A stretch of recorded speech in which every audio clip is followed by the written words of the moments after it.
আমিও চাকরি করব না। কালকে রেজিগনেশন লেটার পাঠিয়ে দেবো। আমি কিছুতেই তোমার রেজিগনেশন লেটারটা অ্যাকসেপ্ট করব না পরম।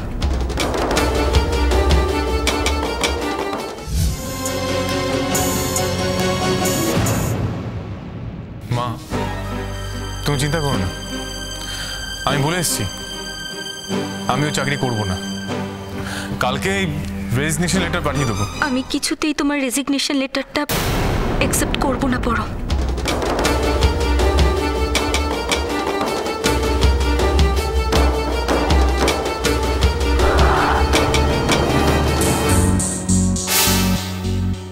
তুমি এখানে এসছো কেন? আমার যা বলো আমি বলে দিয়ে এসেছি। আমিও বলেছি পরম, আমি অনেকবার বলেছি। পরম যখন একবার বলে দিয়েছে তখন ওর সঙ্গে কথা বলে কোনো লাভ নেই। কিন্তু দেবী তো আমার কোনো কথাই শুনতে চাইলো না, মানে এমন বায়না করলো, মানে এক প্রকার না জোর করেই আমাদের সঙ্গে চলে এলো। কি যে করি। পরম, আমার ভুল হয়ে গেছে। আমি এর জন্য সত্যি খুব লজ্জিত।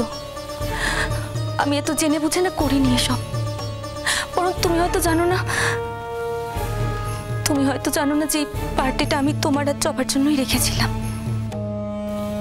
বড় মনে আছে তুমি আমার বেস্ট ফ্রেন্ড ছিলে। কি হলো বড়, তুমি ভুলে গেছো? আমি জবার কাছে ক্ষমা চাইতে এসেছি। আমার ভুল হয়ে গেছে জবা। আমি এত কাজের মাঝে না তোমার সাথে আমার গেস্টদের আলাপ করাতে পারিনি, তাহলে হয়তো এটা হতো না। আন্টি, আঙ্কেল, আপনারা তো জানেন আমি জবাকে কত ভালোবাসতাম। প্লিজ আন্টি, প্লিজ আঙ্কেল, আপনারা একটু বোঝান না।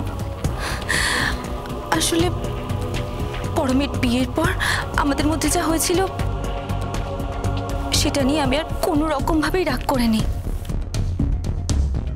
প্লিজ পরম, তুমি যদি এই চাকরিটা না করো তাহলে আমি এই কোম্পানিটা দাঁড় করাতেই পারবো না।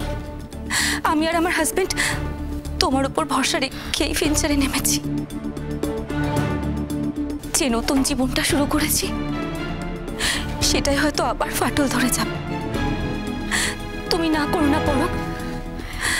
তুমি এই কোম্পানিতে না থাকলে আমি একাই কোম্পানিটা একদমই চালাতে পারবো না। আমরা অনেক লোক নিয়েছি, কত লোক বেকার হয়ে যাবে বলো তো। আমি নিজের কথা ভেবে বলছি না পরম, তুমি ওই স্টাফেদের কথা একবার ভাবো। জবা, তুমি একটু পরমকে বোঝাও না।